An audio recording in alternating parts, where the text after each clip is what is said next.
यहाँ एक भावनात्मक और भक्तिपूर्ण हिंदी कहानी है जिसका शीर्षक है मैं भाग्यशाली हूं कि मुझे ऐसा पति मिला है। ये एक देवी की दृष्टि से भगवान शिव को समर्पित कहानी है। अध्याय 1। तपस्विनी का प्रण। हिमालय की बर्फीली चोटियों के बीच एक सुंदर कन्या पार्वती तपस्या में लीन थी।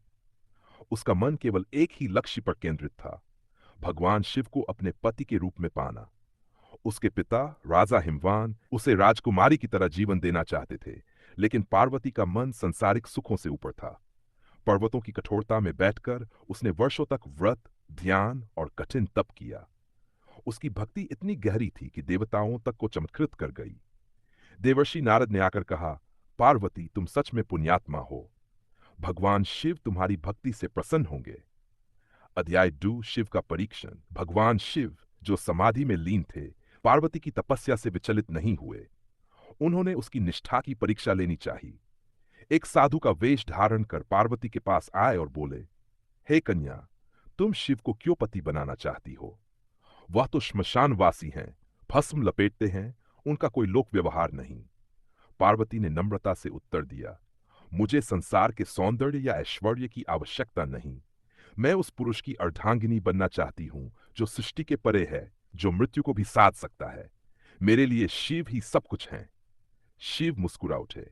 परीक्षा सफल रही थी। अध्याय 3। विवाह और स्वीकृति।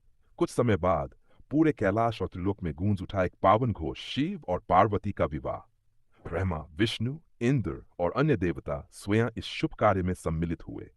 पार्वती ने जब विवाह मंडप में शिव को देखा, उनकी भस्म से लिपटी देह, मृगचर्म वस्त्र, जटाजूट में गंगा, तो उसके नेत्रों में अश्रु आ गए।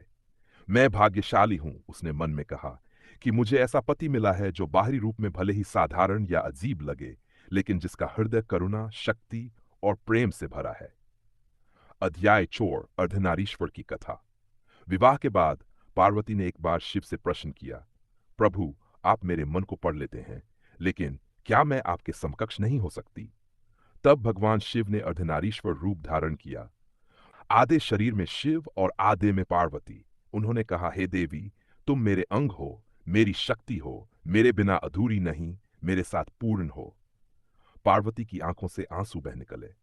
उसने फिर एक बार मन में दोहराया, मैं सचमुच भाग्यशाली हूं कि मुझे ऐसा पति मिला है।